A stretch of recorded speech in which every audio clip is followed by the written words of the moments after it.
శ్రీ గురుభ్యో నమ. శ్రీ మహాగణాధిపతి నమ. శ్రీ మహాసరస్వత్యై నమ. ఓం శ్రీమాత్రే నమ. తులారాశి స్థితి చూసినట్టయితే కురుధినామ సంవత్సరం అక్టోబర్ మాసంలో చిత్తా నక్షత్రం 1-2 పాదాలు, స్వాతి నక్షత్రం 4 పాదాలు, అట్లా విశాఖ 1-2-3 పాదాలు ఈ తులారాశికి చెందినటువంటివి. ఈ తులారాశి వారికి గ్రహస్థితి చూసినట్టయితే జన్మస్థ శుక్ర సంచారము, అట్లాగే వీరికి శని వక్రగతి వల్ల వీక్షణ వల్ల తృతీయ సంచారము, అట్లాగే చతుర్థ స్థానము సంచారం వీక్షణ వల్ల రాహు షష్ఠ స్థాన సంచారము, గురు వక్రగతి సప్తమ స్థాన సంచారము, కుజుడు భాగ్య సంచారము, రవి బుధ కేతువులు వ్యయస్థాన సంచారము. రాబోయేటువంటి అక్టోబర్ మాసంలో జన్మస్థ శుక్రుడి వల్ల కొత్త వారితో పరిచయాలు ఏవైతే ఉన్నాయో వాటిని ఒక మీదుగా లాభం చేకూరే అవకాశం ఉంటుంది. కొత్త వారి పరిచయాల వల్ల మీకు వ్యాపార రంగం కానీ వృత్తి రంగాల్లో కానీ లాభించే అవకాశం ఉంటాయి. అట్లాగే రాబోయేటువంటి అక్టోబర్ మాసంలో శని వక్రగతి శని సంచారం వల్ల దీర్ఘకాలికంగా ఆగిపోయినటువంటి సమస్యలు ఒక సమస్య పరిష్కారానికి నోచుకునే అవకాశం ఉంటుంది. అట్లానే రాహువు మీకు షష్ఠస్థాన సంచారంలో శత్రు పరాభవాన్ని చూస్తారు.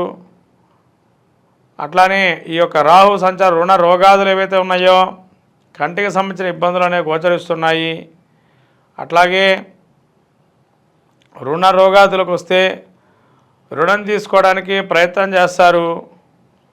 ఈ గురువు వక్రగతి సంచార సప్తమ స్థాన వీక్షణ వల్ల గురుడు అనుగ్రహం కలిగి మంచి శుభార్తలనే అవకాశం ఉంటుంది దీర్ఘకాలికంగా బాధపడుతున్నటువంటి వారికి. అట్లే కుజుడు ఈ యొక్క భాగ్యస్థాన సంచారం వల్ల అనుకూలమైన వాతావరణము, ఈ యొక్క భాగ్యస్థితి వల్ల అందరూ మిమ్మల్ని మెప్పుకోరేటువంటి విధంగా మాట్లాడటము, సభా గౌరవాన్ని ఉంచటము, మర్యాదగా ఉండటము మీతో పాటు. అట్లాగే ఏదైనా పుణ్యకార్యాలు పుణ్యక్షేత్ర దర్శనాలతో పాటు స్నానాధికాలు అనేక పుణ్యకార్యాలు సత్కాలక్షేపాలు జరిగే అవకాశం ఉంటుంది. ఈ రవి బుధ కేతువులు 12లో సంచారం వల్ల బుధుడు వక్రగతి, ఈ బుధుడు యొక్క స్థితి మూలత్రికోణ 12లో బుద్ధి కుశలత బుద్ధమాన్యత ఏదైతే ఉంటాయో బుద్ధి కుశలతో ఆలోచన చేసి ముందుకు వెళ్తుంటారు. రవి జన్మస్థలంలో రావటం వల్ల రాబోయే పౌర్ణమి తర్వాత కొన్ని ఇబ్బందులు పడే అవకాశం ఉంటుంది రవి సంచారం వల్ల. కాబట్టి జన్మస్థ రవి ఉన్నప్పుడు కాస్త ఆలోచన చూసి అడుగు వేయటం, ఆరోగ్యమే మహాభాగ్యం అన్నారు పెద్దలు, కాబట్టి ఆరోగ్యాన్ని చూసుకోవటం మంచిది. అట్లా కేతు 12లో సంచారం వల్ల జ్ఞానము సంపాదించి తద్గుణంగా ప్రవర్తించడం వల్ల రాబోయేటువంటి సమస్యను పరిష్కారం చేసుకోగలుగుతారు. అట్లే మొత్తం మీద ఈ తులారాశిలో ఉన్నటువంటి రాజకీయ ప్రముఖులు కానీ సినీ ప్రముఖులు కానీ కొంతవరకు ఆలోచన చేస్తూ నిర్ణయాలు తీసుకోవడం మంచిది. వ్యాపారవేత్తలకి అనుకూలమైన కాలము, విద్యార్థులు కొంత గడ్డకాలము, రాబోయే ఈ యొక్క క్రీడాకార రంగంలో ఉండేటువంటి వారికి మెప్పు అనేది పేరుగానే వస్తుంది. అట్లాగే రాబోయేటువంటి రాహు ఏదైతే ఉన్నారో శత్రు పరాభవాన్ని చూస్తారు. అతి క్లిష్టమైన పరిస్థితులు కూడా ఏవైతే ఉంటాయో అవి బయటపడే అవకాశం ఉంటుంది. కాబట్టి మొత్తం మీద తులారాశి వారికి రాబోయే గురు వక్రగతి వల్ల మంచి సత్ఫలితాలు గోచరించే అవకాశం ఉంది. కావున ఈ యొక్క రాశివారు దసరా నవరాత్రులలో అమ్మవారు ఆరాధన చేసుకొని తగు విధమైనటువంటి అభిషేకాదులు హోమాలు యజ్ఞాలు చేసుకోవడం వల్ల మంచి చేకూరుతుంది. ఇంకా ఈ రాబోయేటువంటి అక్టోబర్ మాసంలో వీరికి కోర్టు సమస్యలు కొంతవరకు కొలుక్కొచ్చే అవకాశం ఉంటుంది.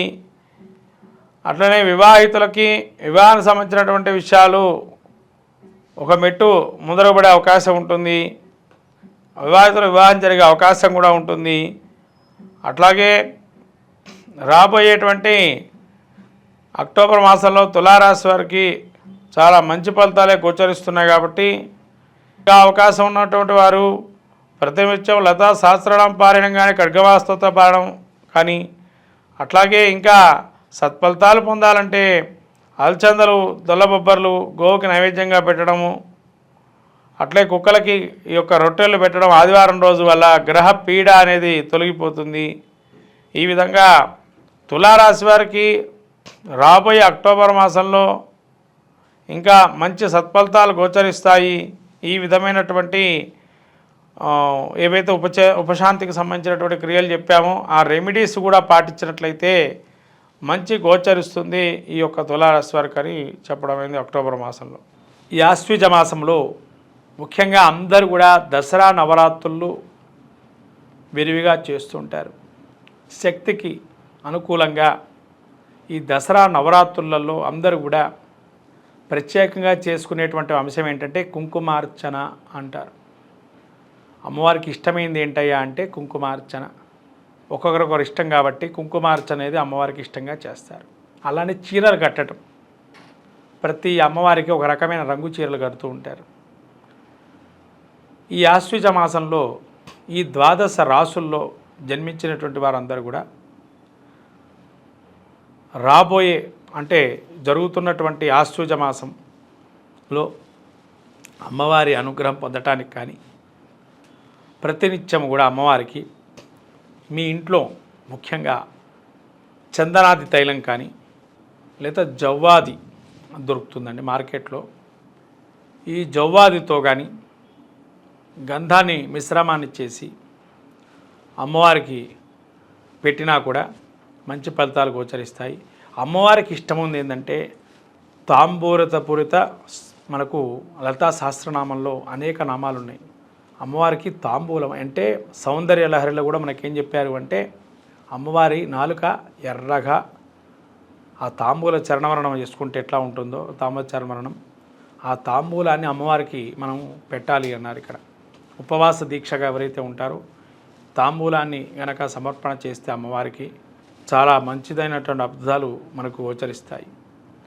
సౌందర్య లహరిలో కూడా చెప్పబడింది కాబట్టి సౌందర్యాలలో చెప్పబడింది కాబట్టి సుగంధ ద్రవ్యాలు ఉంటాయమ్మ అమ్మవారికి పెట్టేటువంటి సుగంధ జాజికాయ, జాపత్రి, ఇలాచి, లవంగం, పచ్చకర్పూరం, యాలక్కాయలు ఇవన్నీ మిశ్రమంగా పౌడర్ చేసి దానిలో చిన్న ఒక్క కట్ చేసుకొని ఒక్క కూడా పెట్టేసి తాంబూలానికి ఒక లవంగాన్ని కూడా పెట్టి అమ్మవారికి ఇది కనుక సమర్పణ చేస్తే అమ్మవారి శీఘ్రగతిన ఫలితాన్ని ఇస్తుంది అని చెప్పి మనకు దేవి భాగవతం కానీ సౌందర్య లహరిలో కానీ చెప్పబడుతుంది.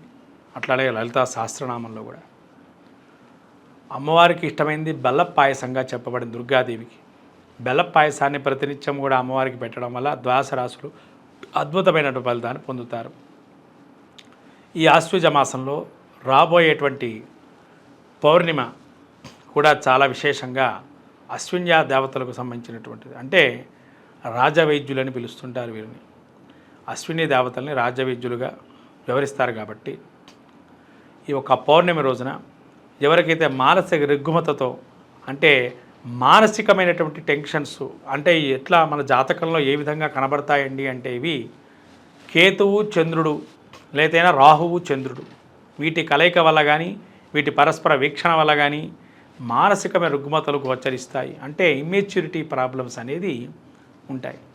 వాటికి కాను రాబోయేటువంటి పౌర్ణిమ ఏదైతే ఉందో ఆ రోజు కానీ చంద్రబింబానికి అంటే పౌర్ణమి నాటి చంద్రబింబానికి కానీ పాయసాన్నం చూపించినట్లయితే అన్ని భయాల నుంచి కూడా తొలగింపజేస్తుందని మనకు లలితా సహస్రనామంలో చెప్పబడింది.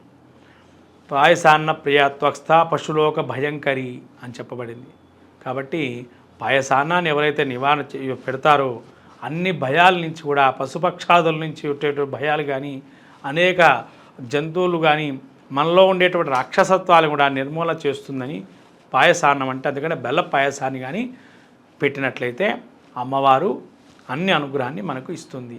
ఇది ఈ దసరా నవరాత్రులలో ద్వాదశ రాశి వాళ్ళందరూ కూడా పాటించాల్సిన నియమం. శ్రీమాత్రే నమః.